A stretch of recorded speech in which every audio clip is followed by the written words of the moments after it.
é uma das ocupantes que eu conheço ela há anos por vídeo, ela está aqui presente. Cadê você? Vem pra cá, vem, uma salva de palmas para ela, para a amiga da Marcela.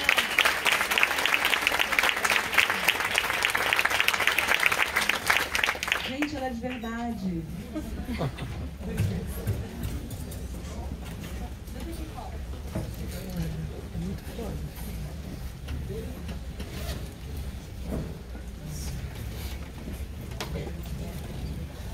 Boa noite, eu sou a Mariana Xavier, eu tenho um prazer enorme de ser madrinha desse filme e eu queria só fazer uma fala rápida porque a gente tem pouco tempo. Eu sou amiga da Elisa, diretora desse filme, há quase 30 anos. E enquanto a Elisa já estava no Grêmio Estudantil, eu estava usando camisa do Collor, porque minha avó tinha falado que era maneiro, que ele era bonito. E, enfim, felizmente hoje a gente está do mesmo lado da luta. O que significa que sempre é tempo de despertar. E sempre é tempo de desenvolver esse senso crítico e entender o que é realmente importante para que a gente tenha uma sociedade mais justa e um mundo melhor para todo mundo. Então, que orgulho, estou emocionada pra caramba, então eu vou falar pouco mesmo. E vamos começar o debate. Perguntas? Gente, um por vez. Com calma. Vamos lá. Como é que foi... Deixa eu levar o microfone para você. É bom que eu não fui pra academia hoje. Enquanto o outro não chega, obrigada pela pergunta. A gente cortou os créditos antes e esse é um ponto, tem créditos longos sobre esse tema, porque é muito importante num processo como esse compartilhar a autoria, né? Esse filme, ele começa quando eu e a Mariana, a gente entra na ocupação da Lesp, a gente se apaixona pelo que a gente vê ali dentro. A Mariana Genesca, que é a produtora, e quando a gente sai dali, a gente tinha como ideia, se eu mostrasse a sinopse, não tem absolutamente nada a ver com esse filme. Era acompanhar 4 dos estudantes que estavam ali dentro num documentário observacional. E no momento que a gente assina com a Globo News e com a Globo Filmes, o que foi algo muito complexo e muito positivo, né? Porque existe o Fora Globo, que é uma das pautas do movimento, e a gente, antes de assinar, a gente conversa com os estudantes, eles falaram, não, a hashtag ocupa tudo. A gente quer estar em outros meios. E aí a gente assina um contrato muito generoso, que a gente está muito feliz, e isso eu não estou falando porque é uma sessão especial aqui no Rio, desse filme Estar Furando Bolhas. A gente tem à nossa disposição o arquivo da Globo. E no momento que a gente tem isso, a gente dá 75 passos para trás e fala, calma, vamos repensar o que é esse filme. E nesse momento eu começo a assistir, fazer todas as buscas aleatórias que você puder imaginar no Google para assistir o que já tinha sido feito. Faço um Excel e vou vendo quais são as pessoas que mais apareciam, que mais tinham feito material naquela época. E eu entro em contato, quer dizer, eu entendo nesse momento que o Caio Castor e o Henrique Cartacho eram pessoas que estavam muito a fundo registrando as ocupações de 2015. E eu vou falar com eles dois e com várias outras pessoas, eles são muito generosos e passam os HDs, eu não conhecia eles, com o bruto do material deles. E eu começo a assistir, inclusive... A Jana eu conheço através do material do Henrique Cartacho, porque ele deu oficinas de vídeo dentro da escola deles, né? Aquela cena de frente com o Marcos. Tá nesse material do Henrique. E metade do filme, metade do tempo de edição, são de imagens de arquivo, né? E a outra metade são imagens que a gente fez a partir de maio de 2016. E, bem, isso está nos créditos, tem tela inteira falando aí, acreditando o Caio, acreditando o Henrique, acreditando o Thiago Tambelli, que fez as imagens de 20 centavos, que são as principais imagens de 2013, que também é um cara que fez Escolas em Luta, não sei se vocês já assistiram a um outro documentário sobre o mesmo tema, super importante, que nos foi muito motivador no processo de chegar no Espera Tua Revolta. Então, tem desde imagem de celular até da C300 com a lente mais XPTO da Canon que entrou como parceira. E foi um desafio muito grande juntar essas imagens todas para fazer um mesmo filme, uma mesma narrativa. Né? Então, enfim, a gente trabalhou na correção de cor com desaturar, com algumas coisas para conseguir uniformizar esse material. E tem horas que nem eu sei mais o que é imagem de quem. Então eu fico, sei lá, não sei se funcionou, depois vocês me dizem. Assistente de palco. Cadê quem foi? Quer pegar mais uma pergunta só porque a gente... Engraçado, né? Eu vi, mas eu não perguntaria dessa forma, mas eu acho que eu perguntaria a mesma coisa e a gente teve uma pergunta parecida lá em São Paulo. Isso é muito bacana, quer dizer que é bem impactante a forma da linguagem que você escolheu. Aliás, a gente estava bem espectador mesmo, porque a gente via alguns cortes, né? E a Elisa perguntava pra gente o que a gente acha, né? E essa imagem, ela é boa de se colocar, falta alguma coisa, tem mais algum tema, né? Na maioria das vezes, claro, ela guiando, mas foi a maioria das decisões bem horizontais. Eu já trabalhei em audiovisual, é a primeira vez que um diretor vira pra mim e fala: o que você acha disso aqui que eu tô usando? Aí eu falei pra ela: bom, eu gostei muito. Aí ela: não, a primeira vez eu entrei em choque. Pensei: se eu falar que não tá bom, a casa vai cair. Cada vez que eu de segunda, tá ótimo, eu gostei muito. E aí, eu acho que também deu a nós a raciocinar sobre, debater entre a gente sobre o que a gente tinha feito também. Deu um impacto bem diferente pra gente quando a gente viu depois do corte. Porque era muita imagem, né? Era muita coisa. Eu queria que ela falasse também.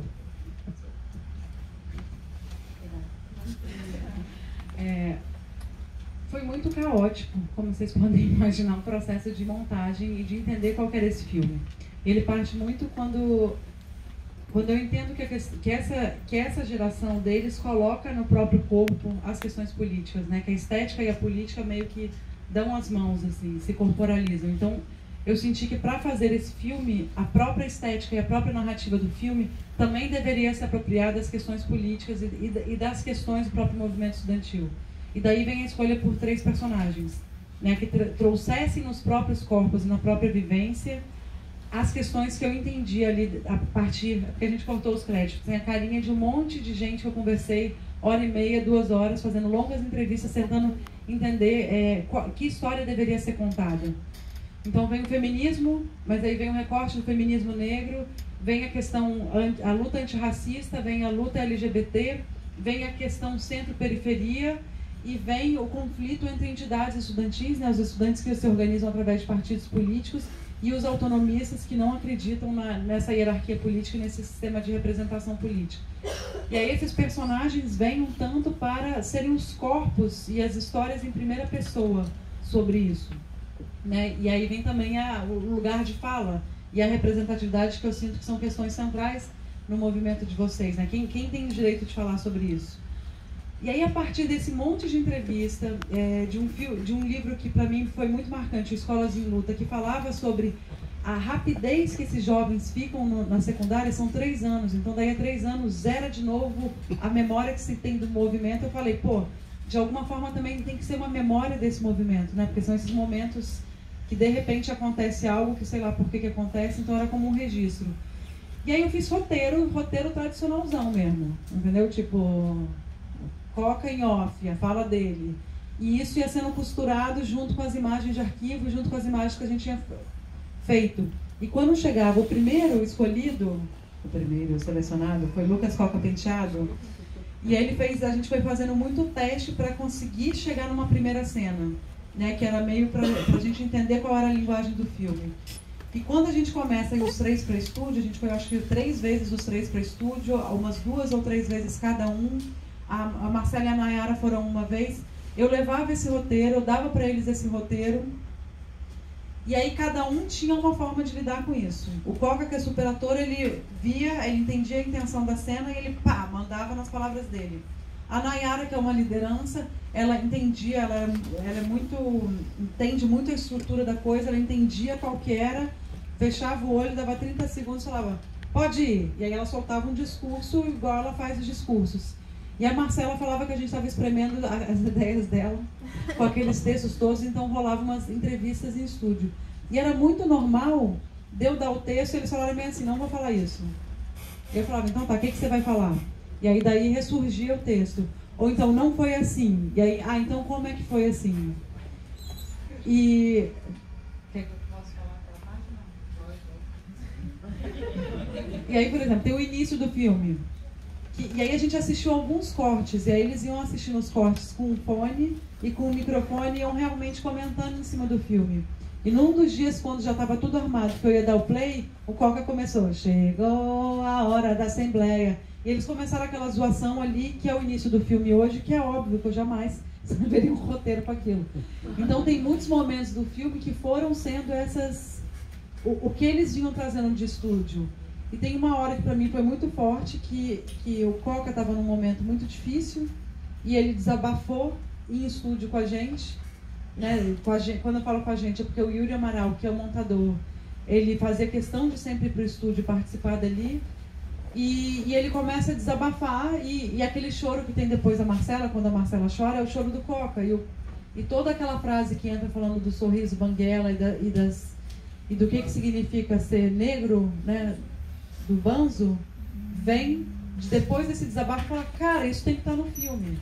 Você quer que isso seja no filme? Ele falou sim. Então o processo de montagem e de roteiro, ele foi caminhando junto com essas experiências em estúdio. E eu sinto que teve um negócio de bucha. Da generosidade deles, de irem trazendo as coisas, e outra, eu e o Yuri tentando realmente fazer algo que representasse, que eles se sentissem, que o importante da história estivesse ali. E ao mesmo tempo buscando uma imagem. A gente fez grupo também de estudos com secundaristas e com ex-secundaristas que participaram das ocupações, e quando eles souberam que era um longa-metragem, eles falaram: que? Mais que 1 hora? E aí a gente teve esse negócio de como fazer um filme que quase a cada 5 minutos virasse outro filme, né? Na hora que você vai mudar de página no YouTube, a gente editou meio que pensando que era alguém ali num celular ou numa internet, que quando você começa a falar de uma coisa, abre uma nova janela, que abre uma nova janela, que abre uma nova janela, e aí volta para a janela inicial. Só de falar, gente. O processo foi isso. Mais alguém? Quer complementar? Eu também queria falar uma parada sobre que aceitar fazer o filme também foi uma coisa bem complicada. Acho que a Elisa deve ter visto esse reflexo, e ela falou agora há pouco sobre o Fora Globo, né? Não era só uma bandeira, na verdade, por um tempo se tornou o carro-chefe dos estudantes, sem partido, a galera autônoma. Então, muitos dos meus amigos que estavam lá na Ocupa falaram: você é louco, mano, vai fazer filme com os caras vai pôr você falando lá, vai recortar tudo certinho assim, pra parecer que você tá falando outra coisa, isso é loucura, não faz isso não. Aí, eu falei: Elisa, capaz? Que não é capaz? O quê? Não, quando você vai, não sei o quê, eu tentando conversar com a galera toda. A gente não tem a compreensão de como ter uma extensão da comunicação, né? Que veículos utilizar, não temos acesso a esse veículo. E aí eu tentei utilizar esse discurso, mesmo falando isso, a galera começou a tumultuar. Eu perguntei: peraí, gente, a gente reclama do Fora Globo, mas quando passa na TV o que a gente quer ver, que a gente diz que quer ver, a gente, desliga a televisão, né? Então como é que a gente faz a revolução se a gente não vai lá falar? A gente precisa utilizar dessa oportunidade, é uma oportunidade. Se eles estão ramelando da forma que vocês estão falando, estão deixando a gente falar, deixa eles. Ué, é tipo abrir a porta pro cavalo de Troia, não posso fazer nada. Mas não, pior que a moça tá aqui, a moça da Globo, eles tinham uma compreensão, não, é sério, eles tinham uma compreensão sobre a necessidade de um tema desse vir. Até o empresário entende que o poder público é necessário para que ele venda o produto dele, certo? E a gente tentou explicar isso pra molecadinha, aí mesmo assim, alguns foram a favor, outros foram contra, e aí eu ia utilizar disso para perguntar para Elisa. Tendo esse impacto, porque você chegar e falar: eu vou fazer um filme da Globo. Quando chegou pra mim, me assustou, mas eu sou um cara legal. Agora tem muitos amigos meus que se assustaram e não são tão legais assim. Pode perguntar pra ela. Tem um amigo meu que queria me bater. Postou, lembra que ele postou no Facebook e falou: nossa, Coca, você é um vendido, eu vou quebrar a sua cara. Eu falei: meu Deus, pai, me ajuda aí, meu pai tá até aqui. Eu falei: meu Deus, eu vou apanhar. Pra tu, como é que foi chegar nas ocupações, chegar nos estudantes para trocar essa ideia? Qual foi a entrevista? Cara, quando eu comecei... Frente com o corpo. Eu comecei pela ocupação da LESP, porque eu não entendia naquela época que era uma ocupação liderada pela UJS, pela União da Juventude Socialista, que é a juventude do PCdoB. E eu escrevi para a página, para o inbox deles. Eu estava fazendo um trabalho para a Fundação Roberto Marinho, que não é exatamente uma organização de esquerda, que não é exatamente a mídia ninja, que aqui está presente fazendo essa cobertura maravilhosa. E eles me responderam e me convidaram para entrar e aceitaram. E à medida, eu senti que tinha muito uma coisa do diálogo, né? Quando você chega e você conversa, você explica o que você está fazendo ali, rola. E aí rolou, inclusive eu fui a única, eu e a Mariana, e tinha uma menina da Globo News, éramos as únicas da grande mídia ali dentro, e a grande mídia estava num anfiteatro, numa antessala do lado. E aquilo me chocou muito, porque que aquela galera estava lá e eu estava no meio da ocupação. E aí eu perguntei para quem tinha me autorizado a entrar, que falou: você foi a única pessoa que nos escreveu e contactou a gente diretamente tentando entrar. Então eu sinto que tem também uma coisa que às vezes é por pressa do repórter, aí eu não vou entrar aqui, acho que são muitos casos. E aí quando eu vou para os autonomistas, conversar com os autonomistas, eu não apenas era a moça da Globo, como eu era da moça da Globo que cobria as entidades estudantis. E aí foi um pouco mais tenso. Mas também foi com diálogo, né? Foi com diálogo e com vontade de entender. E eu entendo que é muito complexo, né? Tipo, semana passada saiu uma crítica que detonou o filme por usar as imagens da Globo no próprio filme. E, cara, tem uma coisa dos próprios estudantes que ocupa tudo e que é hackear, né? Tem um conceito de hackear. Eu sinto que tem um discurso possível aí de se fazer de compreensão das próprias imagens. No último debate que eu fui, o cara falou: eu achei muito interessante que quando você usa a imagem da Globo que aparece mais tempo está num helicóptero. E está num helicóptero comentando. E essa era uma questão que se falava muito. Que as grandes mídias ficavam num helicóptero olhando com distância, enquanto os mídia-ativistas estavam, né, tem imagens da mídia ninja, tem imagens dos jornalistas livres, um monte no filme, estavam dentro das ocupações. Eu estava assistindo ao vivo ali, assistia pela Globo, então a informação ela chegava da forma que estava aparecendo ali. Exato. Então eu acho que tem uma coisa da gente também ter vários níveis de leitura, e na montagem a gente teve vários níveis de montagem, tem vários layers que também estão dialogando sobre essas imagens, sobre quem estava e quem não estava. E para a gente chegar num público da Globo News com esse filme, né, um público que não necessariamente teve o acesso às imagens de dentro, eu acho que nesse momento, se a gente não está querendo diálogo com fora da nossa bolha, é porque a gente não está entendendo nada do que está acontecendo nesse país. Né? Então, eu sei que é difícil, eu sei que Coca, que a gente vai levar muito na cabeça ainda por isso, mas eu tenho muito orgulho de cada porrada dessa que eu levo na cabeça, porque eu acho que esse diálogo ele é essencial nesse momento. E não é fácil, mas ele é essencial. Mas é uma produção independente, né? Esse é um filme que a gente fala da menina da Globo, tá na Globo. Ele é um filme independente, né? E através da lei do audiovisual, né? A gente tem a parceria da Globo, da Globo Filmes, que entra como coprodutora, e por conta disso o filme vai passar na Globo News. E a gente tem outro parceiro que é o Canal Curta, que é um canal independente, que também via recursos do Fundo Setorial entrou no filme. Então, para explicar, porque é uma obra independente, a gente teve essa independência e autonomia para conduzir todo o processo do filme. Mas sim, eles eram parceiros, a Globo era coprodutora, e isso foi colocado desde o início para todos os estudantes e tal, porque era uma coisa crucial nesse processo, assim. Mas acho que foi muito importante essa coisa de ocupar os espaços. Então, a gente chegou a discutir muito isso, né? Mas ir para a Globo News, você já perdeu uma vitrine dessa, uma janela dessa para exibir, né, esse tema que a gente acha importante, mas só para português independente. E o contrato, gente, é o contrato mais generoso que, em caso de desavença, que não houve, nós somos muito gratas pela parceria, o corte final seria nosso.